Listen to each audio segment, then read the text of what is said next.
की शान।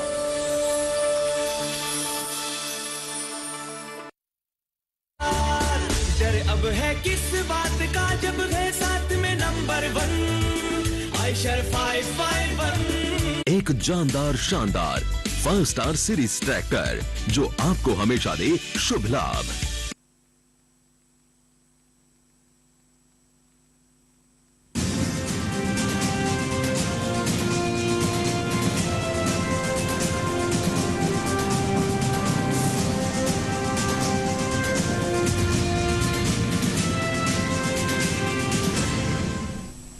नमस्कार, किसान समाचार में आपका स्वागत है। मैं हूं रेशमा आपके साथ। आइए नजर डालते हैं इस वक्त की हेडलाइंस पर। जम्मू कश्मीर दौरे पर पहुंचे गृह मंत्री अमित शाह ने मंगलवार को केंद्र शासित प्रदेश को दिया कई विकास परियोजनाओं का तोहफा। कहा, जम्मू कश्मीर में 1000 पैक्स बनाने से किसानों को हुआ है फायदा। 168 करोड़ रुपए की लागत से जल जीवन मिशन और जम्मू के हर गांव को सड़क से जोड़ने के लिए कार्यक्रम हुए हैं शुरू। इंटरनेशनल ईयर ऑफ मिलेट्स को बढ़ावा देने के लिए केंद्रीय कृषि विभाग और नेफेड के बीच हुआ समझौता। दोनों संगठन मोटे अनाज आधारित उत्पादों के प्रचार और विपणन के लिए मिलकर करेंगे काम।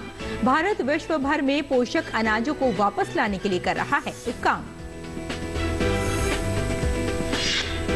देश में कृषि उत्पादों की कटाई के बाद नुकसान को कम करने के लिए खाद्य प्रसंस्करण उद्योग मंत्रालय ने नाबार्ड कंसल्टेंसी सर्विसेज यानी नेपकॉन्स को दी जिम्मेदारी। नेपकॉन्स ने भारत में कृषि और अनुषंगी उत्पादों की कटाई के बाद होने वाले नुकसान का आकलन विषय पर संगोष्ठी का किया आयोजन। 54 मुख्य कृषि उत्पादों पर देश में पहली बार हुई रिपोर्ट तैयार।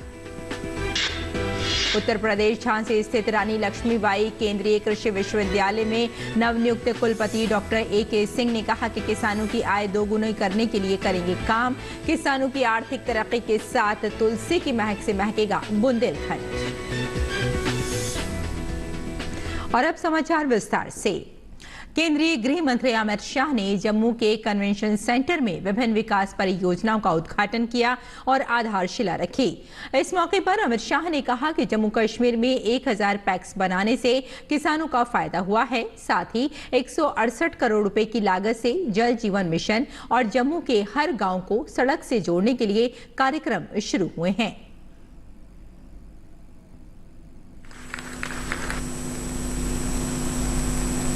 370 जाने से क्या हुआ, ये इसका जवाब है। 1000 नई पैक्स कोऑपरेटिव सोसाइटी बनना बहुत बड़ी बात है। और जब पैक्स बनता है तब किसान का भला ही होता है। पैक्स बनता है सरलता से ऋण मिलता है। पैक्स बनता है भंडारण की व्यवस्था होती है। पैक्स बनता है मार्केटिंग की व्यवस्था होती है और किसान के उपज को अच्छा रेट। 1000 पैक्स जम्मू कश्मीर जैसे नए छोटे राज्य में बनाना ये बहुत बड़ी उपलब्धि है। 4500 से ज्यादा यूथ क्लबों को बनाने का काम आज यहाँ पर हो रहा है। मैं सब इसलिए कह रहा हूं कि जो विकास करना चाहते हैं वो सिर्फ विकास में श्रद्धा रखते हैं और जो भ्रष्टाचार करना चाहते हैं उनको विकास से कोई नहीं। इंटरनेशनल ईयर ऑफ मिलेट्स 2023 के उत्सव के लिए मोटे अनाजों को प्रोत्साहन देने की प्रधानमंत्री नरेंद्र मोदी की परिकल्पना वाली पहल को बढ़ावा देने के लिए कृषि और किसान कल्याण विभाग तथा भारतीय राष्ट्रीय कृषि सहकारी विपणन संघ लिमिटेड नेफेड के बीच एक समझौता ज्ञापन पर हस्ताक्षर किए गए। भारत सरकार द्वारा संयुक्त राष्ट्र को प्रस्तावित इस इंटरनेशनल ईयर ऑफ मिलेट्स 2023 की पहल को ध्यान में रखते हुए दोनों संगठन मिलेट्स मोटे अनाज आधारित उत्पाद के प्रचार और विपणन के लिए मिलकर काम करेंगे। IYOM 2023 पूरे विश्व में मनाया जाएगा। भारत विश्व मानचित्र पर पोषक अनाजों को वापस लाने के लिए कमर कस रहा है। ये संगठन पूरे देश में अधिकतम मूल्य निर्माण और मोटे अनाज आधारित उत्पादों के लिए समर्थन, संगठित प्रचार, बाजार और प्रभावी बाजार संबंध स्थापित करेंगे। कृषि और किसान कल्याण विभाग और नेफेड कुछ प्रमुख क्षेत्रों जैसे मूल्य संवर्धित मोटे अनाज अनाज आधारित उत्पादों के निर्माताओं प्रोसेसरों को परामर्श सहायता उपलब्ध कराना, Indian institute of millets research के पैनल में शामिल स्टार्टअप सहित अन्य स्टार्टअप्स की ऑनबोर्डिंग, विशेष रूप से मोटे अनाज आधारित उत्पादों की एक श्रृंखला विकसित करने के लिए एफपीओ का गठन, नेफेड बाजार भंडारण और नेफेड से जुड़े अन्य संस्थानों के साथ साथ दिल्ली और एनसीआर के विभिन्न स्थानों पर मोटे अनाज आधारित वेंडिंग मशीनों की स्थापना के माध्यम से मोटे अनाज आधारित उत्पादों को बढ़ावा देना, विपणन करना तथा मोटे अनाज आधारित वस्तुओं पर ध्यान केंद्रित करने में सहयोग और सहायता प्रदान करेंगे।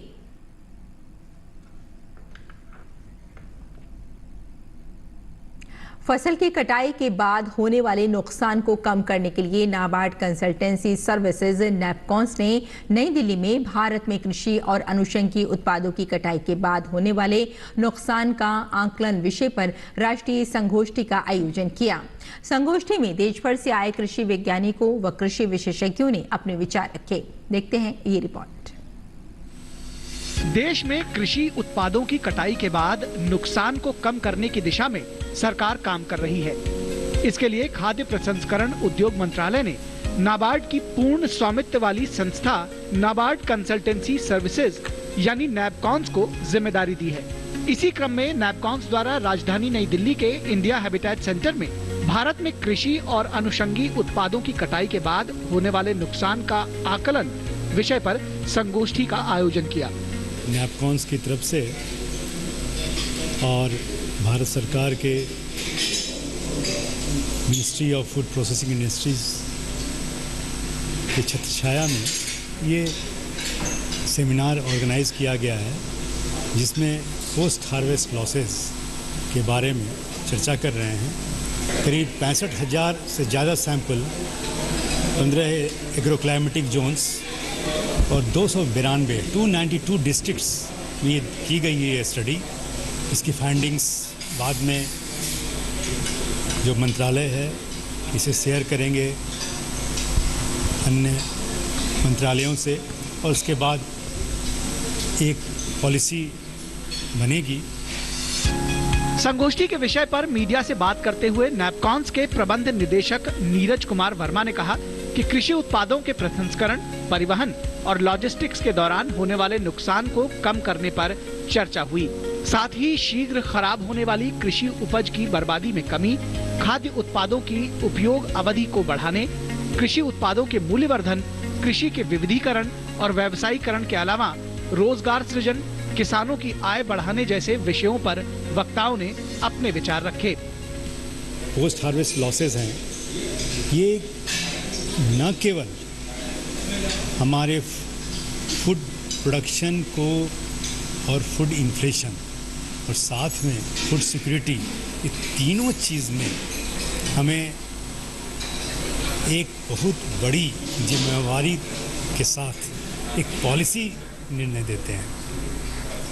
तो इस संदर्भ में हम ये आशा कर रहे हैं एक नीतिगत निर्णय लेने में ये हमें योगदान करेगा। नैपकॉन्स के प्रबंध निदेशक नीरज कुमार वर्मा ने कहा कि यह अध्ययन अखिल भारतीय स्तर पर आयोजित किया गया था और इसमें सभी 15 कृषि जलवायु क्षेत्रों की 54 मुख्य फसलों और वस्तुओं को शामिल किया गया था। उन्होंने कहा कि राष्ट्रीय महत्व के इस अध्ययन में कृषि और अनुषंगी उत्पादों के लिए फसल कटाई के बाद होने वाले नुकसान का निर्धारण करने के लिए नियमित रूप से आगे भी इस तरह की संगोष्ठियां आयोजित होती रहेंगी। एग्रीकल्चर में पोस्ट हार्वेस्ट लॉसेस को कम करने के लिए खेत से बाजार तक सरकार ने नई नई नीतियां और योजनाओं के संदर्भ में फाइनेंशियल मदद कर रही है, बल्कि किसानों को तकनीकी प्रबंधन का ज्ञान देकर उन्हें हुनरमंद भी बना रही है। मेरे सहयोगी कैमरामैन जगपाल के साथ मैं OP Yadav, DD news, Delhi.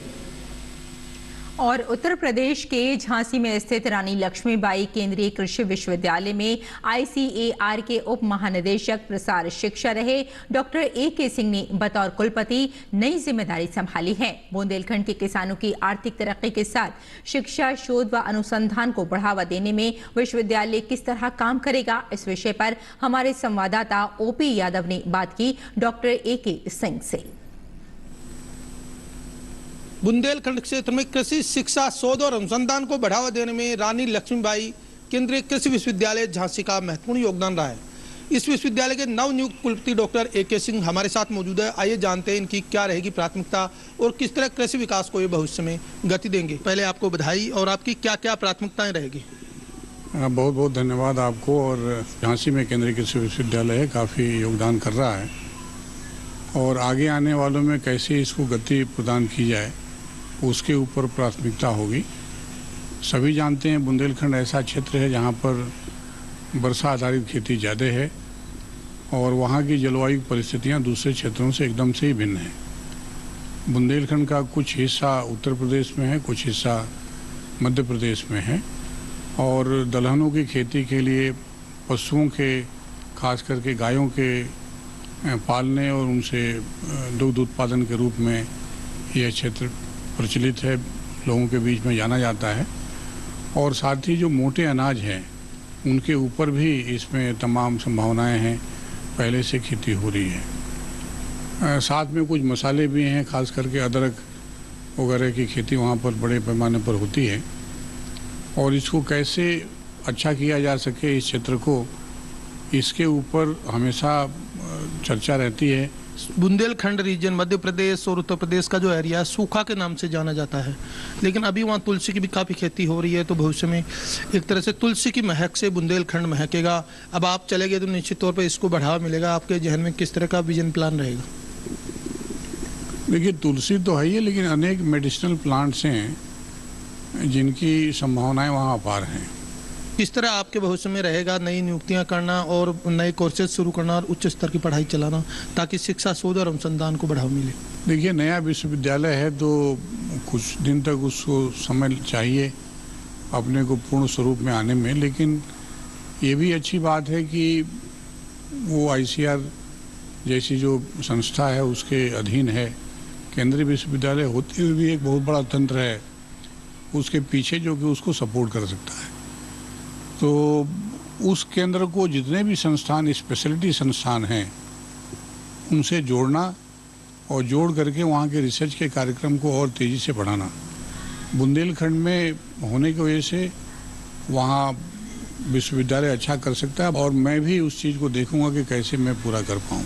तो रानी लक्ष्मीबाई केंद्रीय कृषि विश्वविद्यालय झांसी के नवनियुक्त कुलपति डॉक्टर AK सिंह, जिनका मानना है कि विश्वविद्यालय में वो न केवल शिक्षा, शोध और अनुसंधान को बढ़ावा देने के लिए तेजी से काम करेंगे, बल्कि स्थानीय किसानों की आमदनी बढ़ाने के लिए उन्हें कृषि से जुड़ी नवीन तकनीक की जानकारी उपलब्ध कराकर उन्हें आर्थिक रूप से सशक्त और मजबूत बनाने के लिए सार्थक प्रयास करेंगे। मेरे सहयोगी कैमरामैन आलोक गुप्ता के साथ में OP Yadav, DD news, Jhansi.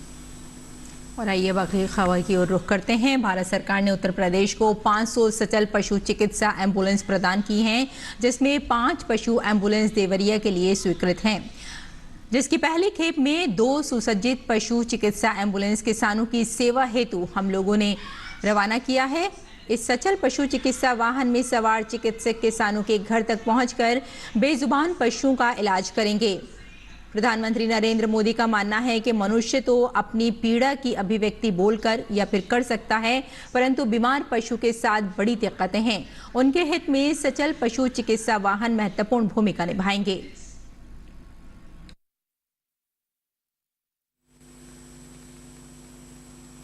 500 के करीब भारत सरकार ने हमको ये मोबाइल एम्बुलेंस प्रदान किया है।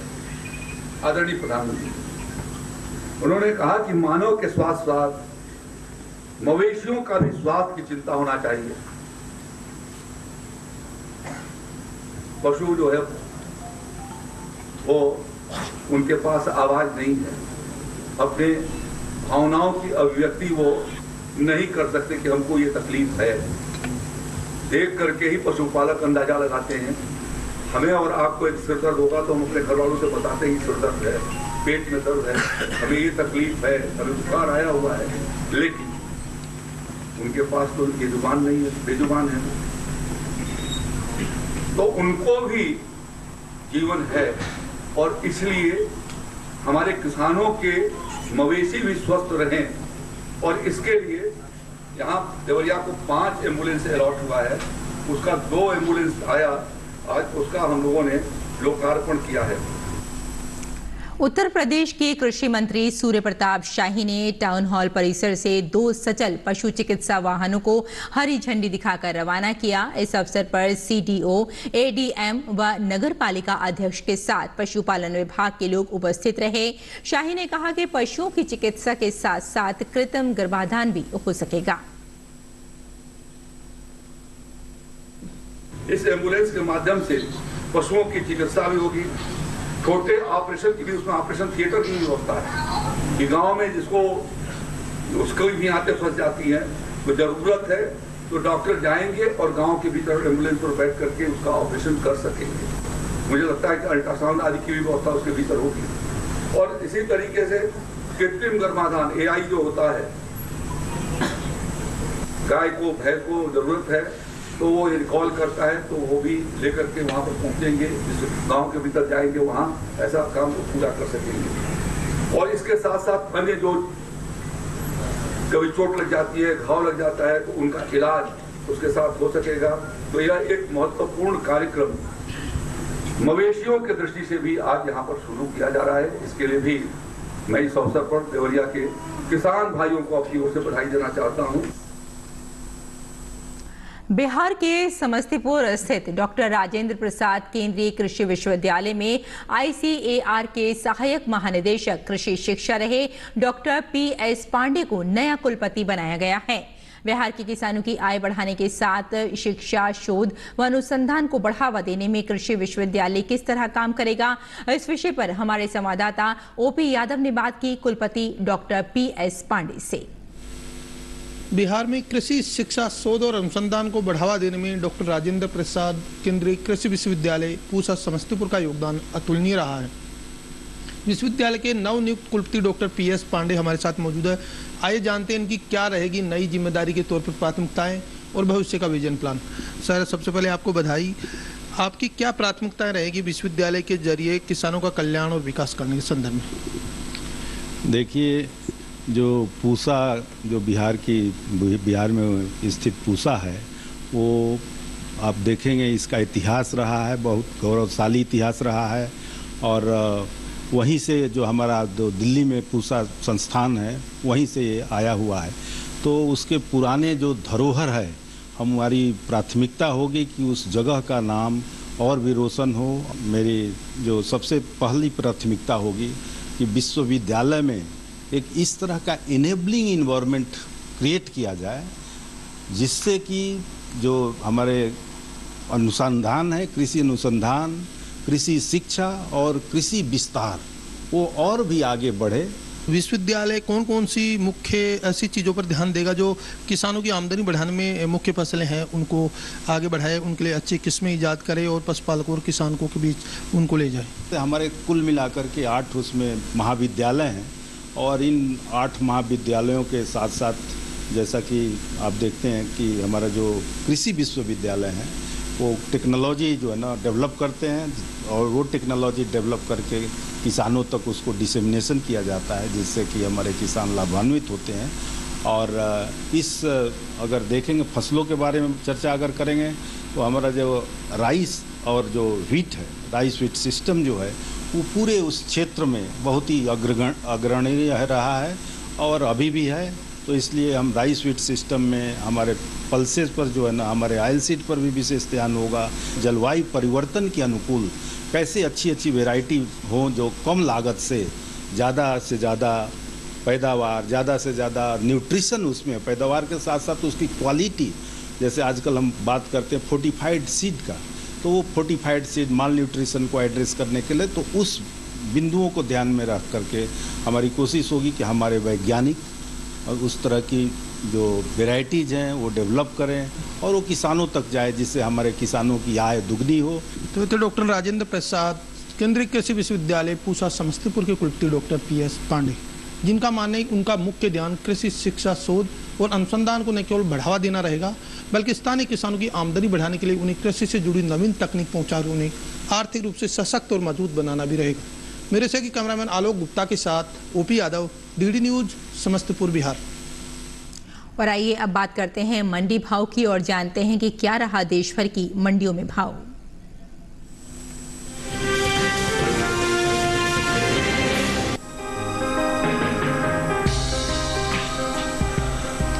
कृषि उपज मंडियों में इन दिनों गेहूं की आवक सामान्य है। बात इसके भाव की करें तो मंगलवार को ज्यादातर कृषि उपज मंडियों में गेहूं के सौदों में मिला जुला रुख देखने को मिला। जहां ध्रोल और पुणे मंडी में गेहूं के सौदे नरमी के साथ हुए, वहीं सिद्धपुर मंडी में मजबूती देखने को मिली। हालांकि उत्तर प्रदेश की अलीगंज मंडी में इस दौरान गेहूं के भाव में कोई बदलाव नहीं हुआ। हाजिर भाव पर नजर डालें तो एग्मार्कनेट के अनुसार गुजरात की ध्रोल मंडी में 3 अक्टूबर को गेहूं का भाव रहा 2265 रुपए। 4 अक्टूबर को इसके भाव में 100 रुपए की गिरावट आई और भाव हो गया 2165 रुपए। वहीं राज्य की सिद्धपुर मंडी में इस दौरान हाइब्रिड गेहूं के सौदों में मजबूती के साथ कारोबार हुआ। यहाँ 3 अक्टूबर को गेहूं का भाव था 2410 रुपए। 4 अक्टूबर को इसके सौदे 32 रुपए चढ़कर 2442 रुपए पर हुए। जबकि महाराष्ट्र की पुणे मंडी में 3 अक्टूबर को शरबती गेहूं का भाव था 4900 रुपए। 4 अक्टूबर को इसके सौदों में 1900 रुपए की भारी गिरावट देखने को मिली और भाव 3000 रुपए पर आ गया। राजस्थान की लालसोट मंडी में सोमवार को गेहूं का भाव रहा 2250 रुपए। मंगलवार को इसके सौदे 42 रुपए लुढ़क कर 2208 रुपए पर हुए। उत्तर प्रदेश की अलीगंज मंडी में बीते 2 दिनों के दौरान धारा गेहूं के भाव स्थिर रहे। यहां 3 और 4 अक्टूबर को धारा गेहूं 2220 रुपए पर बिका। उत्तर प्रदेश की दूसरी मंडियों में गेहूं के भाव की बात करें तो मंगलवार को करवी मंडी में गेहूं का भाव रहा 2265 रुपए। महरौनी मंडी में भाव रहा 2100 रुपए, जबकि राज्य की ही अतरौली मंडी में इस दौरान गेहूं के सौदे 2250 रुपए पर हुए। बता दें कि भारत दुनिया में गेहूं का दूसरा सबसे बड़ा उत्पादक देश बन चुका है। कृषि मंत्रालय की ओर से हाल में जारी ताज़ा आंकड़ों के मुताबिक साल 1963-64 के दौरान देश में कुल गेहूं का उत्पादन 98,50,000 टन का हुआ था और अब साल 2021-22 के दौरान गेहूं की पैदावार में खासी बढ़ोतरी देखने को मिली है और इस साल गेहूं का कुल उत्पादन 10 करोड़ 68 लाख टन के पार जा सकता है।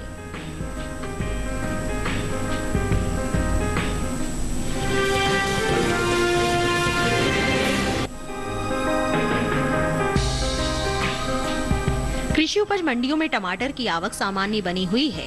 4 अक्टूबर को ज्यादातर मंडियों में टमाटर के सौदों में मजबूती के साथ कारोबार हुआ, जबकि कुछ मंडियों में इस दौरान टमाटर के भाव में नरमी देखने को मिली। बात इसके हाजिर भाव की करें तो एग्मार्कनेट के अनुसार गुजरात की सूरत मंडी में 3 अक्टूबर को टमाटर का भाव रहा 2125 रुपए। 4 अक्टूबर को इसके भाव में 1125 रुपए का उछाल आया और भाव जा पहुँचा 3250 रुपए पर। जबकि हरियाणा की गुरुग्राम मंडी में इस दौरान टमाटर के सौदों में नरमी के साथ कारोबार हुआ। यहाँ 3 अक्टूबर को टमाटर का भाव था 2000 रुपए। 4 अक्टूबर को इसके सौदे 500 रुपए लुढ़क कर 1500 रुपए पर हुए। वहीं हिमाचल प्रदेश की कांगड़ा मंडी में टमाटर के भाव में बढ़त देखने को मिली। यहाँ 3 अक्टूबर को टमाटर का भाव रहा 3300 रुपए। 4 अक्टूबर को इसके सौदों में 450 रुपए की तेजी आई और भाव हो गया 3750 रुपए। पंजाब की जालंधर सिटी मंडी में 3 अक्टूबर को टमाटर का भाव था 1200 रुपए। 4 अक्टूबर को इसके भाव में 100 रुपए की बढ़त देखने को मिली और भाव जा पहुंचा 1300 रुपए पर। हालांकि राजस्थान की जोधपुर मंडी में बीते 2 दिनों के दौरान टमाटर के भाव स्थिर रहे। यहां 3 और 4 अक्टूबर को टमाटर 1500 रुपए पर बिका।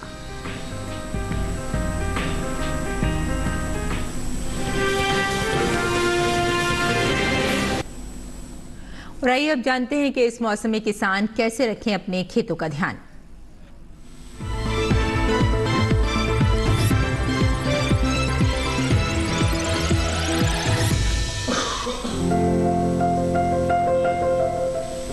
पंजाब में कपास की चुनाई करें, यहीं धान के खेत की देखभाल करते रहें। किसान अमरूद की रुपाई करें, साथ ही लीची की भी रुपाई कर ले।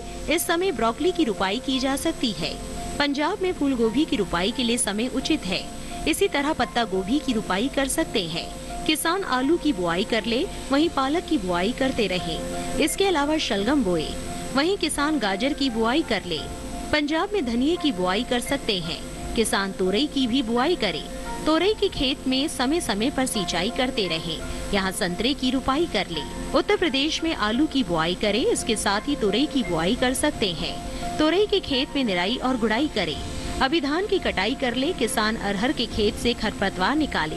उत्तर प्रदेश में मक्के की कटाई का समय उपयुक्त है। किसान नींबू की रुपाई कर ले। यहाँ सरसों की बुआई के लिए खेत तैयार कर सकते हैं। इसके अलावा मटर की बुआई करे। उत्तर प्रदेश में मूंग में कीट लगने की संभावना बनी हुई है। ऐसे में मूंग में कीटों से बचाव के लिए कृषि विशेषज्ञों की सलाह से कीटनाशक छिड़के। इसी तरह उड़द में कीटों से बचाव के लिए कृषि विशेषज्ञों की सलाह से कीटनाशक का छिड़काव कर सकते हैं।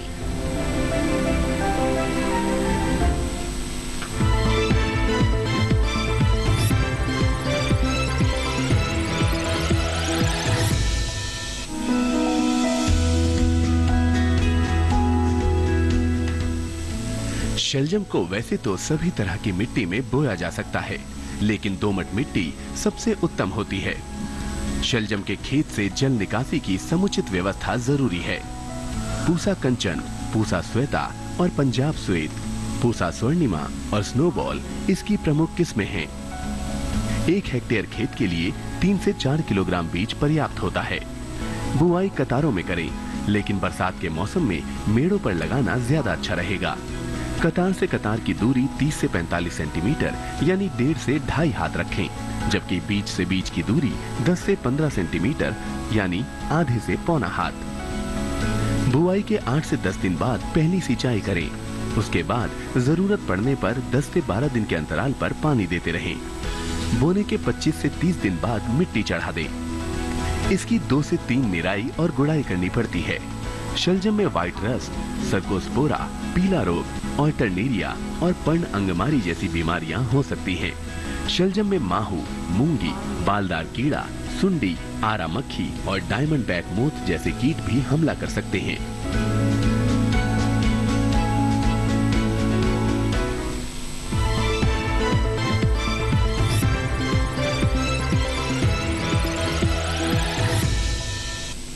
और अब नजर डालते हैं कुछ और महत्वपूर्ण खबरों पर। खास खबर में प्रधानमंत्री नरेंद्र मोदी ने हिमाचल प्रदेश के बिलासपुर में अखिल भारतीय आयुर्वेद संस्थान का उद्घाटन किया। इस अस्पताल को बनाने में 470 करोड़ रुपए से अधिक की लागत आई है। पीएम मोदी ने अस्पताल के 3D मॉडल का अवलोकन किया। उद्घाटन के बाद प्रधानमंत्री ने अस्पताल का निरीक्षण किया। केंद्रीय गृह मंत्री अमित शाह ने श्रीनगर में शीर्ष अधिकारियों के साथ की सुरक्षा समीक्षा बैठक। उनके साथ जम्मू कश्मीर के उपराज्यपाल मनोज सिन्हा भी मौजूद रहे। इसके बाद अमित शाह बारामूला के स्पोर्ट्स स्टेडियम में एक रैली को संबोधित करेंगे। जम्मू कश्मीर में आतंक के खिलाफ सुरक्षा बलों की बड़ी कामयाबी हासिल हुई है। शोपिया में 2 अलग अलग हुई मुठभेड़ों में सुरक्षा बलों ने 4 दहशतगर्दों को ढेर कर दिया। शोपिया के दराज इलाके में सुरक्षा बलों ने जैश के 3 आतंकियों को मार गिराया। शोपिया के ही कुल्लू इलाके में सुरक्षा बलों ने एक लश्कर के आतंकी को मार गिराया। रक्षा मंत्री राजनाथ सिंह ने उत्तराखंड दौरे पर विजयदशमी के अवसर पर चमोली में सेना के जवानों के साथ शस्त्र पूजा की। रक्षा मंत्री राजनाथ सिंह ने कहा कि भारत दुनिया का अकेला देश है जहां शास्त्र और शस्त्र दोनों की पूजा होती है।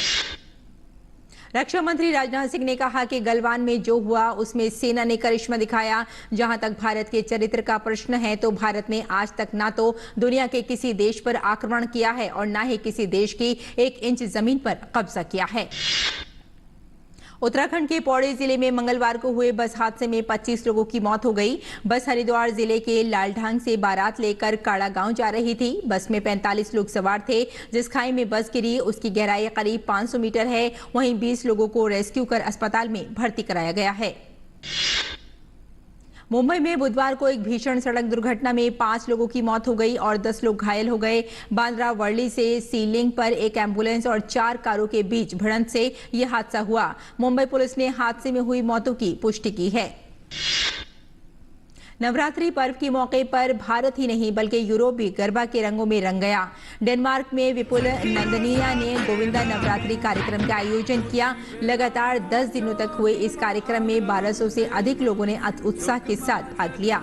इस कार्यक्रम में भारत के 21 राज्यों के लोगों के साथ ही 9 अन्य देशों के लोग भी गरबा खेलने पहुंचे। तो किसान समाचार में फिलहाल इतना ही। अनुमति दें, नमस्कार।